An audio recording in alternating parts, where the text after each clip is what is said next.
Okay, well, we'll go ahead and get started, everyone. I hope you guys can hear me.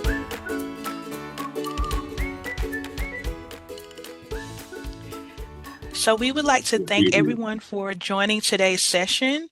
My name is Tyrese Eccles. I am the Apprenticeships, Partnerships, and Outreach Coordinator with our team. And we are very excited to have you a part of the HDAP and PSAP information session that we're going to share a lot of good information. We want this to be a informal opportunity for you to ask questions. And so we invite you as we go through the training or the information that you would come off mute and ask your questions or if you would like to put your questions in the chat, we welcome that as well. But please remain on mute when not speaking, just to minimize noise. We're expecting a somewhat of a large group.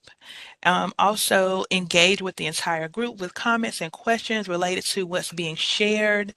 And after each section, we will pause for questions. But if you have a question, in between, feel free to come off mute, turn your cameras on. We'd love to see you, and let's connect together. And we want to make sure that everyone goes away, with good information and clear and have their questions answered.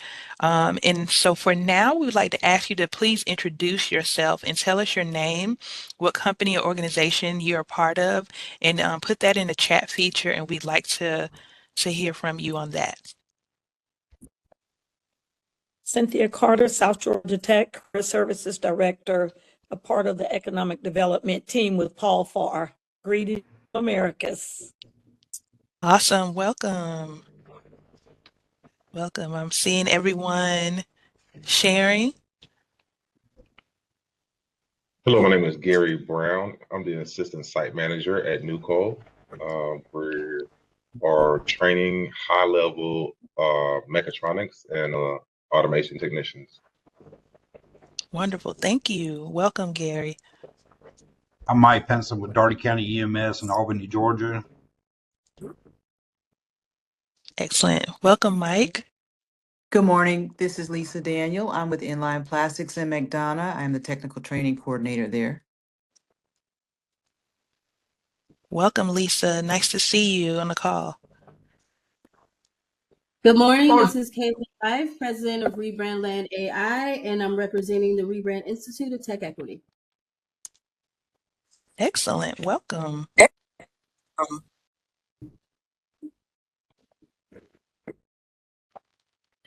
And I see Miss Cat has her hand raised. Good morning. I'm sorry, I was having audio difficulties. I think I'm getting everything now. Okay, good deal. Hi, good morning. My name's Caitlin Jenkins. I work with Metro Power and I'm the Workforce Development Manager. Welcome, Caitlin. And hi, I'm Elena Hicks King with WorkSource DeKalb. Hi, Elena. Hey. Good morning. I'm Katrina Sabino, Pratt Whitney, Columbus, Georgia, HR Manager. Welcome, Kat. I'm glad you're good. And you're Good able to morning. hear us. I'm Michelle Violet. Good morning. I'm Michelle Violet with WorkSource, Fulton Interim Division Manager. Hi, good morning, Michelle.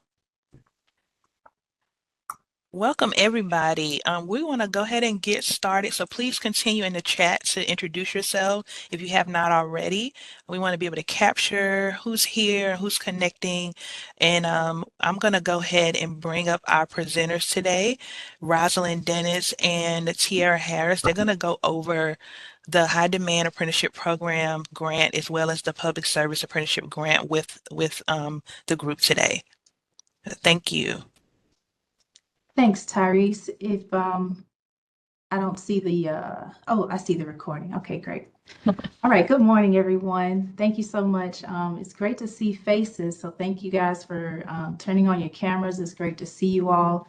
Thanks for those wonderful introductions. My name is Rosalind Dennis. I'm the Apprenticeship Grants and Operations Manager for the Technical College System of Georgia's Apprentice Georgia team. And good morning, everyone. My name is Tiara Harris, and I am the apprenticeship specialist. So I work alongside with Rosalind on the administration of the HDAP and the PSAP programs. So hello, everyone. All right, so as you can see, we have quite a few things to go over for today's agenda. We'll first be discussing today the HDAP and PSAP program background. So we'll give you an overview of those programs and what success we've had so far. Tiara is going to give you an overview of our eligibility requirements. So who is eligible to apply for these funds and what apprentices are eligible to participate. We'll go over the application. There's a digital application. We'll do a walkthrough of that and what you can expect once you have received a contract award, what those recipients can expect as far as the timeline for getting your apprentices in the system and tracking to receive your payments. We'll do a few FAQs. You can answer questions. We will pause in between the sections so you can ask questions then, or you can save your questions after we've completed the presentation. So the main thing we're here is to talk about the high demand apprenticeship program and public service apprenticeship. And first want to not assume that everyone is aware what a registered apprenticeship is. So I wanted to provide this information for you. It's simply a hiring model where employees are receiving training while they're working at the same time. They are full-time employees. They receive progressive wage increases throughout their program, on-the-job training, of course, as well as classroom instruction. At the end of their apprenticeship program, they'll receive an industry credential upon the completion of that apprenticeship. And the chart below will show you why this hiring model works very well and why there is a 90% above retention rate between those apprentices that start with that employer. So the business themselves are able to come out with a highly skilled employee. Of course, there's a strong retention rate, and those apprentices are highly productive, and there's a more diverse workforce when using the apprenticeship model for hiring. The apprentices themselves, they'll receive increased skills, higher wages. They'll receive a nationally recognized credential upon the completion of the apprenticeship, and they can use that to advance their careers. Now we'll go into the high demand and public service background. So this high demand apprenticeship started in 2022 as a state funded initiative from legislation. And both of these programs will actually fund the employers and the registered apprenticeship sponsors for using apprenticeships as their hiring model. In 2024, we started the public service apprenticeship program per the legislation, and it provides funding to state, local government entities that utilize apprenticeships for the creation and expansion of their workforce. Both of these programs are available for employers and sponsors now able to apply, and so we'll go over the eligibility of that during today's call. So to create the expansion of apprenticeships across the state, the High Demand and Public Service Apprenticeship awards funding to the awardees of $5,000 for each apprentice. And that employer or sponsor that applies and receives these awards are able to support up to 10 apprentices total. So how the funding is broken down, once the recipient, the employer or the sponsor, is approved to participate in these programs, they will receive an initial payment of $2,500 once that apprentice becomes registered in the system, which is a database called Rapids. And after that apprentice has been in the program for 1 year, the recipient will receive $2,500 as that final payment. And I'll pause right here if there's any questions that anyone has.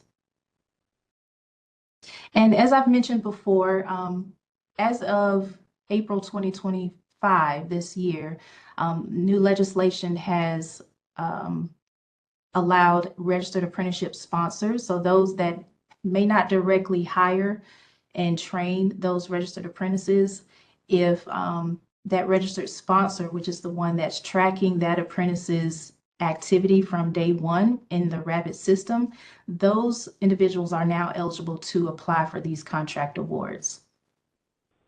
Here is some program success we've had. As I mentioned before, back in 2022 is when we started the High Demand Apprenticeship Program. So that's fiscal year 2023 through 2025.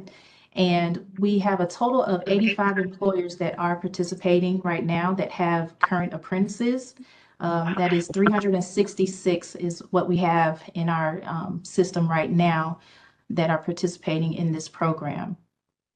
62 of those apprentices have actually completed their apprenticeship and received their full contract awards and completion certificates. On average, these apprentices have seen at least a 27% increase in their wages once they completed that apprenticeship. For the public service apprenticeship program, we don't have as much statistics about that since it started last fiscal year, but we did have a lot of public entities and local areas, local school districts that that participated in that, and we post that information on our website if you'd like to take a look at all of the awarded recipients. And that data information, we create an annual report every year. So once that report is complete, we'll be able to share out that information of how we ended fiscal year 2025. But for the public service apprenticeship program, specifically for that program, there's no restrictions on what type of occupation those apprentices have to be in, whatever is the need for that public entity. So for a school district, it doesn't have to always be a teacher. It can be anything in an operational occupation. It could be welders, it can be electricians, plumbers, or anything that local entity needs to upskill their workforce. We have $150,000 dedicated to support public service out of the $1 million that we receive from these state funds. And last year we actually exceeded that. Over $200,000 was used to support the apprentices. So we're looking to do more with that. We definitely see the need for public service apprenticeships, and so we try to match that with the necessary funding as possible. There's also a priority designation. So those applicants that submit for the public service, priority is given to those that hire youth and those that are in adult education programs. And I'll turn it over to Tiara to give you information on the eligibility for participating in the high demand programs. But yeah, so here is a slide discussing the HDAP employer and the registered apprenticeship sponsor eligibility to receive funding or be considered eligible to apply. So in order to participate, employers and RA sponsors must first be located and operate in the state of Georgia. They must be operational for at least 1 year. They must have an active USDOL recognized registered apprenticeship program and also employ apprentices in eligible high demand occupations, which is identified on the Georgia High Demand Career List. And this list can be found on our HDAP website. And actually in this presentation, we'll be sending out, the link is clickable to go directly to the list. But it must be an occupation that is on that list. And then they must be current on all state tax obligations. And for PSAP, employer eligibility, in order to participate, employers must be located in, be a state or local government entity that is located and operates in the state of Georgia, as well as employ apprentices in an approved USDOL registered apprenticeship program. And below is a link to apprenticeship.gov, which lists all the approved occupations from the USDOL that you can employ apprentices in. So that link is also clickable as well. But apprenticeship.gov is where you can find all the occupations that are approved. All right, and so for apprenticeship eligibility for HDAP and PSAP, each apprentice that you apply for must be at least 15 years of age or older, a state resident of Georgia, and also be eligible to receive a public benefit. They must be enrolled in a qualified registered apprenticeship program, and they must be a first-year apprentice. So their program start date cannot be before January 2025. It has to be after that. So if day after that, they would be eligible. And then a breakdown here regarding, again, the occupations. For HDAP only, they must be a full-time employee, but they must have an occupation on that high-demand career list to be eligible for HDAP. And then again, for PSAP, they must also be a full-time employee, but they must be have an occupation that's approved by the USDOL Office of Apprenticeship. So again, that link to apprenticeship.gov has all those occupations listed that you can see what's approved for. So those are the distinctions between the programs and occupations. Hey, I see that there are some questions that are coming in the chat. Looks like there's one from Tyler DeVere. Our apprenticeship. Oh, go ahead. Yeah, sorry. Yes, so Tyler, yes, the max is 10 apprenticeships for the program. So you're saying you have 2 programs or 2 crafts, you're saying here? Yeah, we have carpenters and millwrights. So yeah, just curious if we can get 10 per craft or per career, or if it's just 10 for the whole program. So yeah, the max app is 10 for the whole program for that funding, for this funding round. So if you wanted to apply again, if we have another funding round, you can do it 10 again for that next crap, but it only is 10 for the max. We can't go over 10 for each employer. Mm-hmm. Great, thank you. You're welcome. Hi, I have a question, Tara. This is Lisa Daniel. Yes. So I'm looking at number 2, be enrolled in a qualified registered apprenticeship program, first year apprentice, start date after January 1. So if we have additional mechanics that we wanted to enroll in an apprenticeship program, would that be qualified through the school, or can it be qualified outside of the school? How does that work? And it is something that they would have started.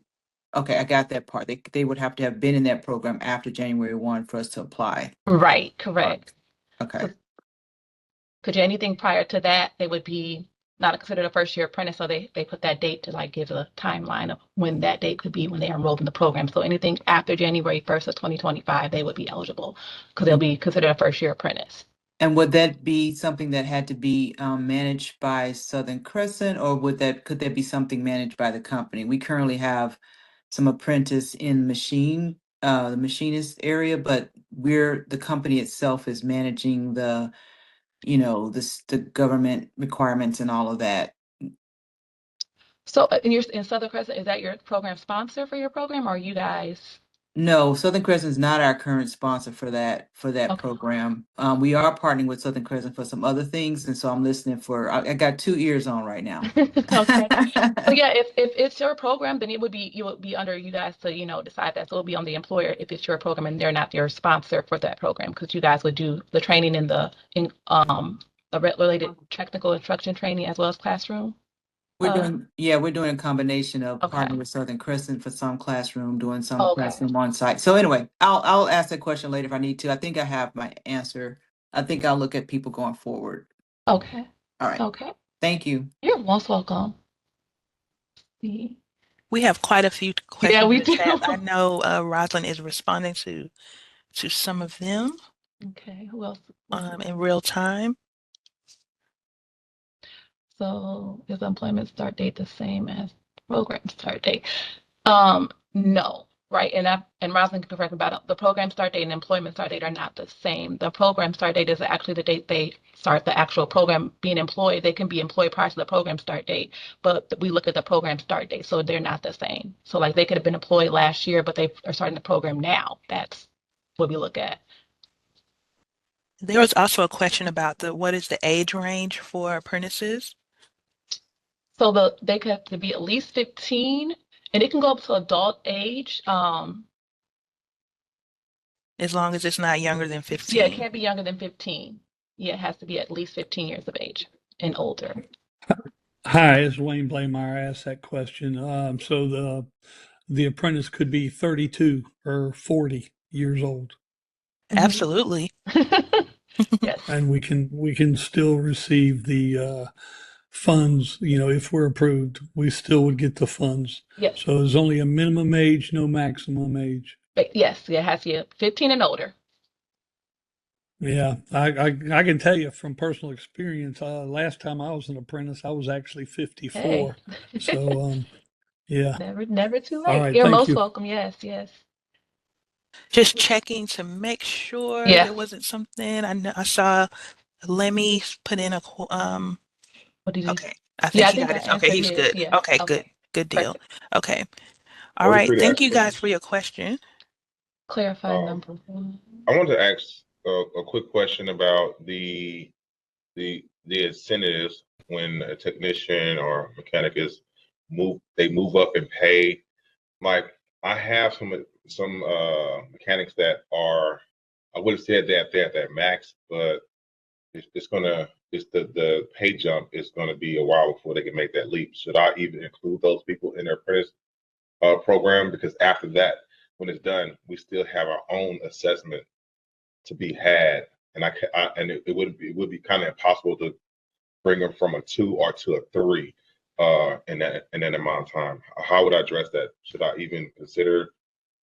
Yeah, because I know what big requirement in apprenticeship programs is that your apprentice has to have at least one wage increase throughout the duration of the program. One at the minimum, but more is ideal, but they have to have at least one before they are, done with the program. So if you don't feel like, based on the time frame that where they're at, that they would even get a wage increase, and Rosalind, correct me if I'm wrong, but they probably wouldn't be best to do because you have to have that. We have to have a documented wage increase from entry to throughout the duration of the program until they are actually completed. They have to have that one wage increase, at least Okay, one. so it's one because I saw multiple tiers of wages. Yeah, and it's basically depending on how you structure your program, but like they have to have for the minimum at least one throughout the duration of the program. If they can't like start with what they're making and end what they're making, they have to have some type of increase in between there, between the starting and ending.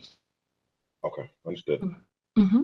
So Tiara, if I can piggyback on that question, let's just say we knew we had a certain range that we could go to for an increase. We could break that up over time, over those, or we could just make the one increase. Is that what you're? Up to you. You can break it up over time, just based on how you want to, spread it out. But yeah, as long as it's an increase from the entry level, is not the entry wage is not the same as the ending wage. That's what we look at. So it has to have just one increase. It can be multiple if you break it up, however you choose to do it. It just has to be an increase from that first starting wage.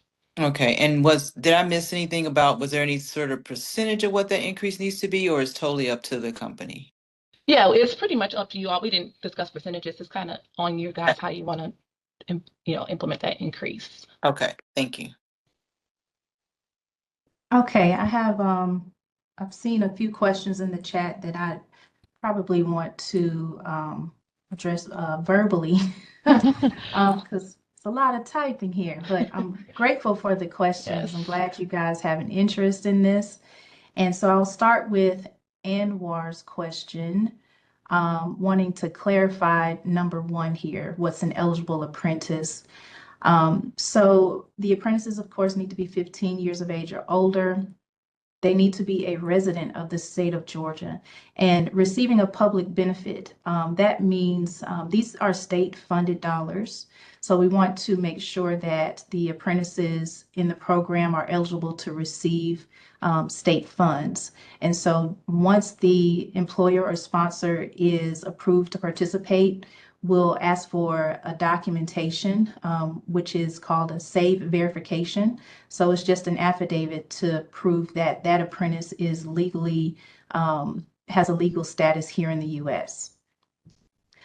For Tanya question, does the apprenticeship program have to be registered in order to participate? So per our updated policies, which you can find online, the employers and sponsors that are selected to receive contract awards have to have a registered program. We do have the assistance from our program development team that can help. We'll provide their information in the slides as we go through. And you can certainly submit an application now as you're building your apprenticeship program or getting it approved. So I know that may take some time to build, and we won't necessarily have who's been awarded until October sometime when we present to the board. So you're certainly welcome to submit an application now while you're building and getting your programs approved if it's not already. For Caitlin, if we have apprentices registered in Florida online program, could they still be eligible? If those apprentices are residents of Georgia, if that employer is located here in Georgia, then yes, those apprentices can be serviced even if they're taking online courses. But they need to be in Georgia and the employer needs to be in Georgia as well. Anwar's question, public benefit, I think I answered that. Lemmy's question, does the wage increase at the start and end? So during program development, that can be outlined as far as the wage increases go. And so you can work with Danny Mitchell, who's our programs manager, to help with identifying where those wage increases will start. So that needs to be established during the program development. And so we can definitely assist after this call, or you can set up a meeting with Danny Mitchell to assist with that. So Dr. Erica McCrae, for any programs, let's see, you have to officially start a program first and then be able to apply. So as I mentioned before, you can submit an application even if the program isn't fully established yet, but those that will be awarded are ones that have a program approved by the U.S. Department of Labor. So you're welcome to submit an application while you're working through that, and our program development team can assist as well. What is the amount of money we have to start them off with? Is there a certain requirement? Dr. Erica McCrae, if you don't mind coming off mute, and if you can elaborate on that question you have there. There was a particular hourly wage that was a requirement to start them off with. I know that you guys said that we are to give them an increase within a year, but is there a certain threshold to start them off with?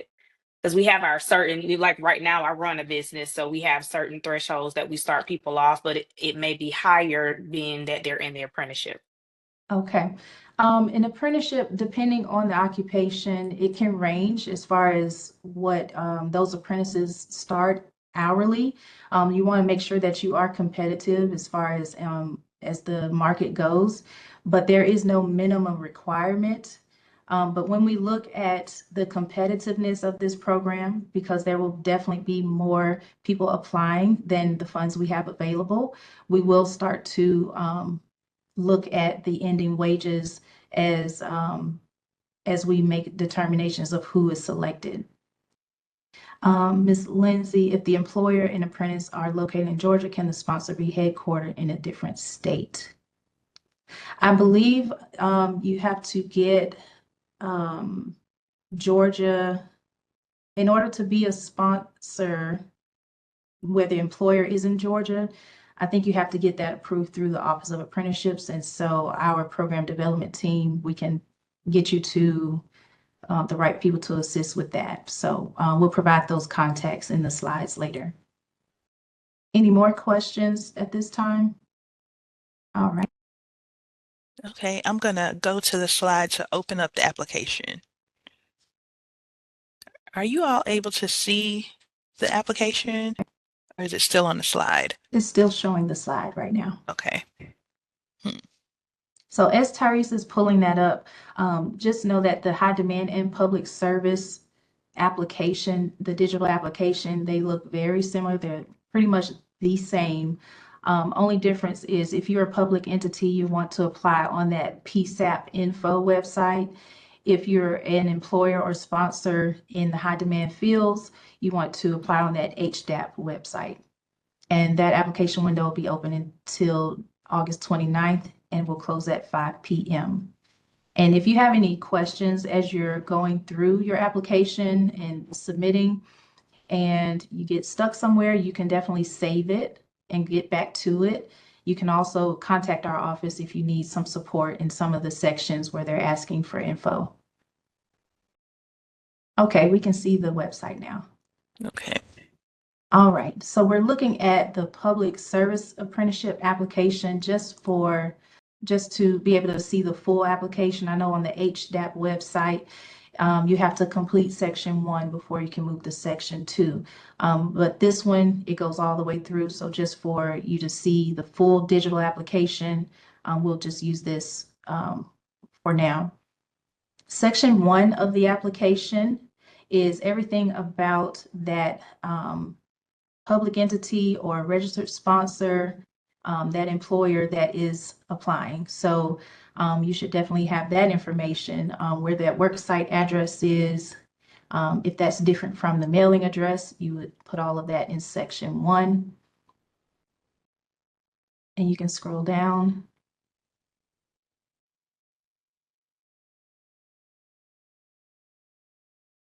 One of the common questions I get is, what is the Georgia UI number? That is the unemployment insurance number. So every entity or employer should have that. You can check with your accounting or HR department. They can assist with some of those questions if you're not sure what the FEIN number is and Georgia UI number. Keep scrolling. We'd like to have at least 2 contact persons on the application in case we're unable to get reach out to someone. I know that staff changes happen, so we'd like to get the senior executive or official contact first. So if it's a city or county government, if you can please put the mayor of that city or the county commissioners, if you can list their information as the executive of that entity. Keep scrolling. Your contact information can go there, and then an alternate contact is, you will just need a second person to be able to contact about the program. Section 2 of the application is what you can definitely reach out to your sponsor for. So if you have an identified registered sponsor you want to use for the apprenticeship, that could be the technical college or union, you can reach out to them to help you with this section. If that public entity or employer serves as the registered sponsor, you should have that information in your standards that was approved by Office of Apprenticeships to be able to fill in the information in this section. If not, if you can reach out to your sponsor for it.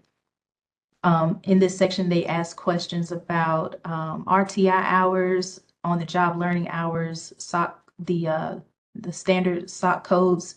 And so your sponsor will be able to provide that information to you based on their approved programs and what occupations they have approved.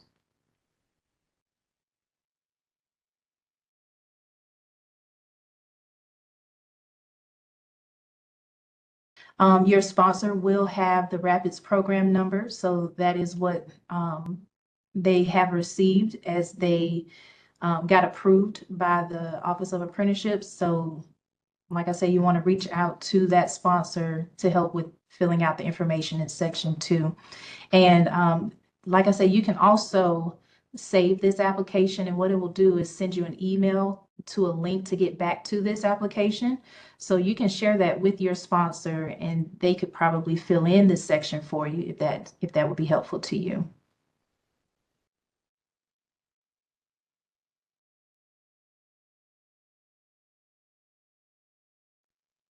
If you can scroll up just a little bit, I want to talk about the hours, the apprentice wage at the start of the program and apprentice wage at the end. So we'll need just this beginning, what that wage hopefully is. You can put it in as an hourly, break that salary amount down to what it would be hourly, just divide it by 2,040 hours or 2,080 hours. That will give you the hourly breakout and what that apprentice would make at the end of the program. These things are usually established in the standards that have been approved by the Office of Apprenticeships. And so once that program is approved, all of that information, whether it's a time-based competency or hybrid type apprenticeship program, those things are already established and approved by the Office of Apprenticeships. If you're currently building out your program, you're not sure what this really looks like, once it's getting approved, you'll put to the best of your ability. A lot of these sections require you to put information in. If you're unsure, if you can just put your best guess answer, or unsure, if that is the best way to go. Your RTI provider. So if you're working with a technical college, most times that will be your RTI provider and your registered apprenticeship sponsor as well, if you're choosing to do that. We'd like to see what partnerships you're working with. So if you have more than one, you can check other and just list out the different partners that you currently work with. Let's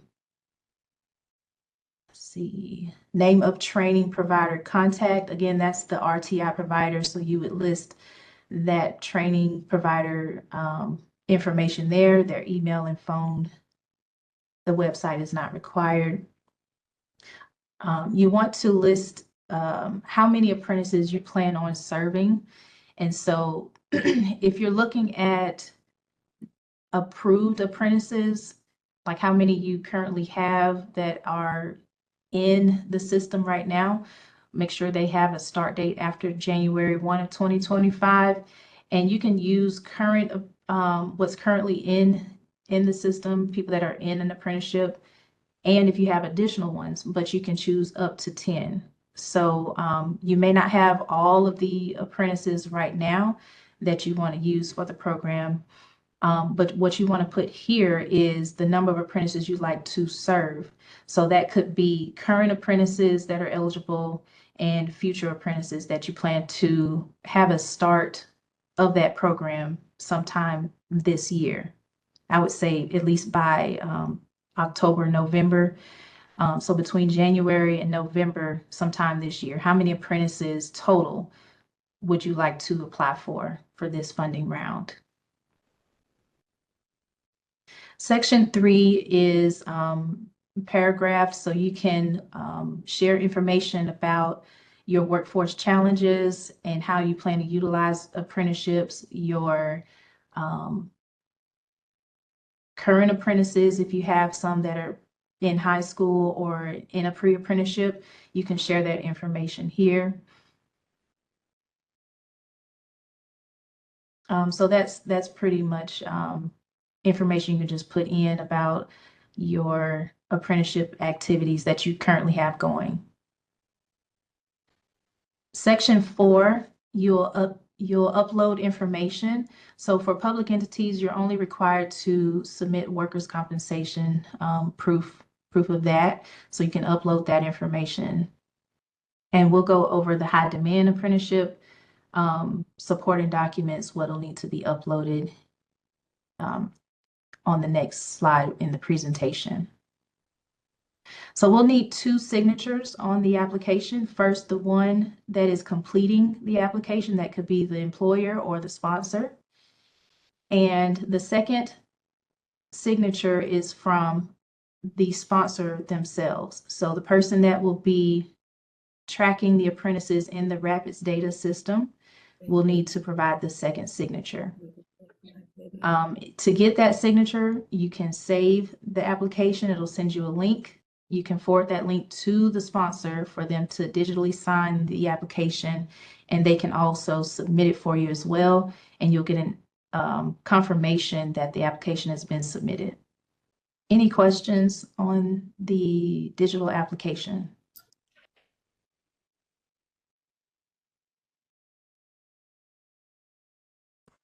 Good morning. This is Katrina at Pratt Mooney. Just to be clear, in section 4, what would be the requirement of an entity that's not public service? Section 4. So the next slide, the very next slide, will give you that checklist. Great, thank you.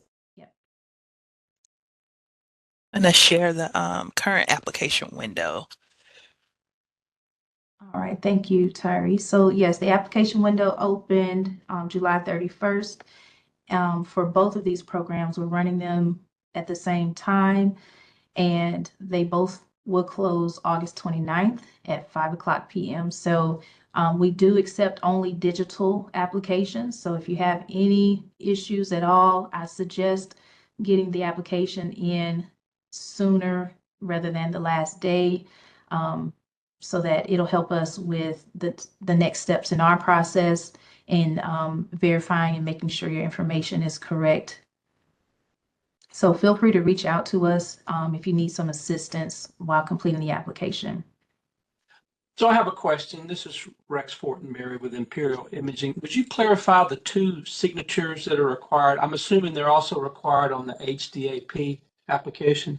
Yes, correct. So whoever is submitting the application, let's say it's the employer that is submitting the application, that employer or representative of that employer company would sign the application first. And then the second signature is for the registered sponsor. So if the employer serves as both, you would just sign in both slots. If you have a different sponsor, then you would save the application, for them the link so that they can digitally sign and submit for you. Understood. Thank you. And again, to piggyback on that, I had the same question. You said the registered sponsor is the person who's tracking the apprenticeship in the RAPID system? Correct, yes. Okay, so to my earlier question, then if Inline Plastics has that sponsor, we could still potentially enroll, or apply for our 2 mold shop apprentices, sounds like. Yes, so you are the sponsor? I'm not the sponsor, it's someone in another, well, that's another question, because it's somebody in Connecticut, I think, from our company corporate office. So the employer is in? The employer's in Georgia. We're here in Okay. McDonald. But the person who is the registered sponsor is in Connecticut as Okay. part of our corporate office. Are they the ones tracking the apprentices in Rapids? I need to confirm that, but I'm thinking that's who that is. Okay. I'm not quite sure if you have to get approval from the Office of Apprenticeships to sponsor Georgia apprentices. So there might be one more step to get that approval to sponsor Georgia apprentices if they're out of state. Let me tell me your name so I can get back to you on that. Sure. Lisa Daniel. Okay. Yeah, let me get more information on that and I can send you an email. Okay, thank you. Hey Denise, I got a question real quick. Say for instance, if I say I'm sending 7 and before the end of the year, I only sent 6. What do we do what would you do then? I'm sorry, can you say that one more time? I didn't quite hear you. Yeah. Say I select. I'm going to send 7. That's my intention, to send 7 apprentices through the program. But at the end, I end up sending only 6. Maybe one got sick, FMLA. What happens then? So we give you time to get the apprentices onboarded, and let's say you submit for 7 apprentices, you're actually awarded for, let's say you apply for 7, you are awarded for 7, but only 6 start the program. We'll do some adjustment and reallocate that one slot to another. Roger that. Thank you.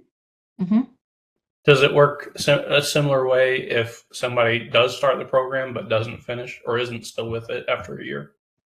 So if the apprentices that are approved and you're receiving the contract for, let's say, 7 apprentices, and 3 of them drop out of the program before that year, that final payment comes.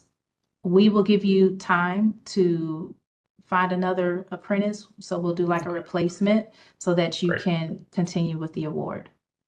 Okay, thank you. If you have multiple employers, what would be the best way to complete the application? Okay, so I'm assuming that would be from a sponsor. So if a sponsor is completing an application and you have multiple employers you're working with, you can submit one application and just put the total number of apprentices you plan to support. And we can only support up to 10. So if that sponsor is applying, the maximum number of apprentices they could receive funds for is 10. Hi, good morning. This is, oh, is it okay? Can I ask a Yes, question? yes. Okay, perfect. Good morning. This is Tanya Blanchard with Madison Chase Academy. I had a question. When doing the application, where do I get the GAUI number from? That is from the Georgia Department of Labor? Department of Labor, yes. So I would have to go register with them to get that number? Yes. Okay, thank you. You're welcome. How you doing? I just want to jump back to that question about the multiple employers.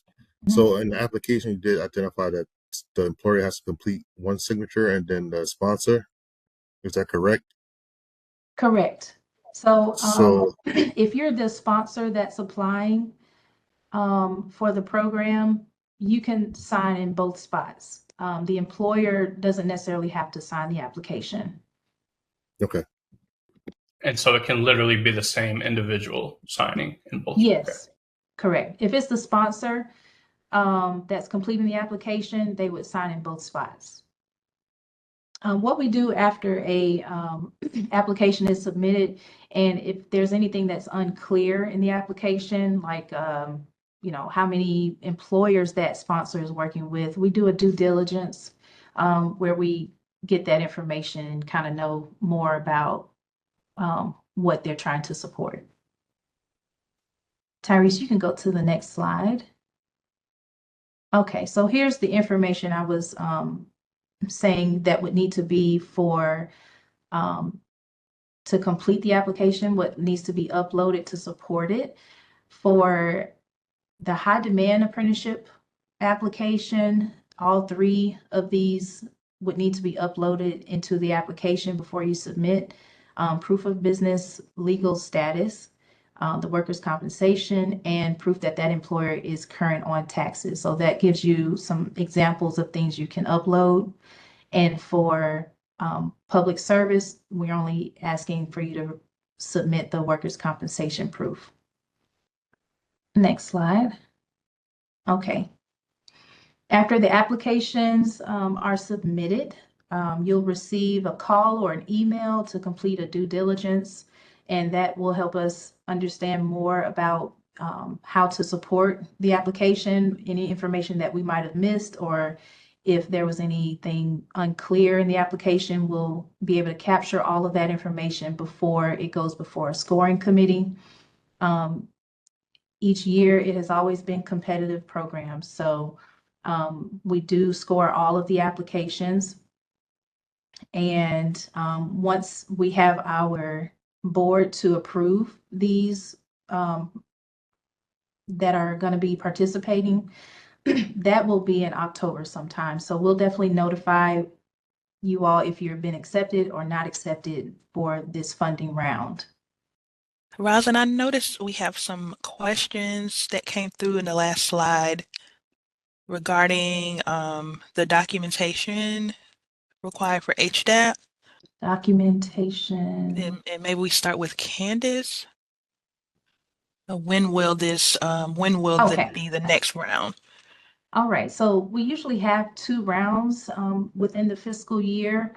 The second one will depend on how much funding we still have left on the table to award. And so it'll be a shorter window of applications, and that will be around December, January sometime. And so Anwar asked a question, does this apply to sponsors as well? I believe he may be referring to the documentation required for uploading. Is that correct, Anwar? That is correct. Yes. Yes, that's correct. Yes, that is correct. We will need those documentations uploaded for the sponsors. And if there's any questions or you're not quite sure, you can reach out to us and we can assist with that. So here's a timeline of what to expect once a applicant is approved to participate in the program. We have the MOU agreement, which will be kickstarting the agreement to receive your contract awards. So in October is when we'll be able to notify those that have been accepted to participate in the program. And so after you have signed the MOU agreement, you'll have 60 days to enroll those apprentices if they are not already in the Rapid system. So that information will need to be submitted to us by November or December. There's some documentation that we ask for to have on those apprentices, such as them being eligible to receive public benefit, copy of their driver's license, and what they're currently making in the program, their ETA 671 agreement, which outlines their program that they're in and their wages. So all those documents will be asked once you're approved to participate in the program. And you'll definitely have time to onboard those apprentices as well. In December, we plan to award the contract agreements. And so that is the agreement between TCSG and that employer or sponsor that applied for the funding. And that will kickstart the payments going out. So once we have the contract agreement signed by TCSG and the employer or sponsor that's participating, we'll request an invoice from that employer or sponsor for the initial payment for those apprentices and supporting them. Once they've been in the program 6 months, we'll ask for a checkup just to see how that apprentice is doing in the program, what supportive services or things we can help to make sure that that apprentice is on track to completing their apprenticeship. After that apprentice has been in the program for 1 year is when that employer or sponsor can submit for the final payment. Any questions on this timeline? I guess just it may be a typo. The initial payment would be January 26th. Yes, correct. Okay. January 2026. Thank Okay. you for catching. I was just making sure it wasn't from the, they would be new in the program in 25. So I figured, okay, thank you. Thank you for catching that. We'll update that before we send out the information to you. Any other questions on the timeline? Here's a few helpful questions frequently asked that can help you understand more. I know everyone's pretty much asked a lot of questions throughout the presentation, but number one is a very common one. How can the funds be used? So once you have secured your contract and received the funds, how can you use those funds to support apprenticeships? And that's really coming from the agreement, the contract that is signed. So the employers or sponsors really have free reign as how they use those funds directly. But in the contract agreement is just to support or to recover any registered apprenticeship related costs. Because those apprentices have to go through classroom training and there is a cost to that. These are employees, so they are getting paid wages. So you can use those however you choose. Another question is, will this program support employers in finding apprentices? That is the responsibility of that employer, but we do have some helpful resources, being the Office of Workforce Development. We are connected with partnerships with the technical colleges that have students that are currently taking courses that may align with the occupation that you need. The local workforce area, which we can definitely connect you with, and any intermediaries to find those, identifying that talent that you need. And I answered the question about if an apprentice drops from the program, you will have up to 60 days to enroll a replacement apprentice. Current employees can participate in the registered apprenticeship program if you're wanting to upskill that person in your organization, they can definitely participate in a registered apprenticeship. Who do you contact if your program has not been set up yet? We have a dedicated program development team, which we'll show in the next slide, their information for you to reach out to them and get some support in building out your apprenticeship. So as mentioned, this is our program development team, Danny Mitchell. He's our programs manager. He's been doing apprenticeships for a very long time and has helped many employers and sponsors get their programs approved. And our apprenticeship specialist, Brittany Johnson, who assists with this process as well in providing technical assistance to employers and sponsors so that when your information is submitted to Office of Apprenticeships, it's going to pretty much pass all the tests and get approved. All right, so we have a feedback form which we'll provide to you. And if you didn't get your questions answered here, you can definitely provide feedback to us. Let us know how the training went for you today and what other support we can offer for you. So let us know if you have any additional questions at this time. We're pretty much at the end of the presentation. And please note the contact for Rosalind and Tiara if you guys have questions during the time you're filling out the application, or if you have just other questions related to this grant. And these are some of the websites to get to the actual application, whether it's HDAP or the PSAP, as well as just the general websites for us and apprenticeship.gov. Also in the chat, I'm currently sharing a feedback form. If you could help us out, I think Rosalind has already shared it, I see. If you guys could please take a moment to respond to that feedback form and let us know how this session went so that we can know what went well and what we need to improve on so we can continue to provide quality information to everyone. And so thank you so much for that. And I think that it concludes if no one has any questions. I see Mr. Wayne, do you have a question? Okay, yes. Yes, thank you. I just want to start out by saying I appreciate all the help that you guys have given me. I just went through the process, and I believe my program was approved yesterday. There are some Awesome. finals. Congratulations. Yeah, yeah, there are a couple of final steps. I sent an email answering some questions. The other question I have, and I do understand, I think, the intent of the program, but if I have plans to have 11 apprentices right now, so 10 of them would qualify. If a person meets my requirements to be a second year apprentice, from the beginning, why are the funds not available for that person? I understand that, we're trying to help people get going, and a lot of these kids that are graduating now, but, some of them graduated last year, the year before, and we're just getting our program started. But since there's no upper age limit for the qualification of an apprentice, it would seem to me that we would be able to benefit from having someone that has already started a career and has some prior experience and education in that field, yet they're not eligible according to the current rules. So because the way the funding is broken out, where you receive the final payment by the end of that one year completion, by the time you get your contract award, it may be December, January.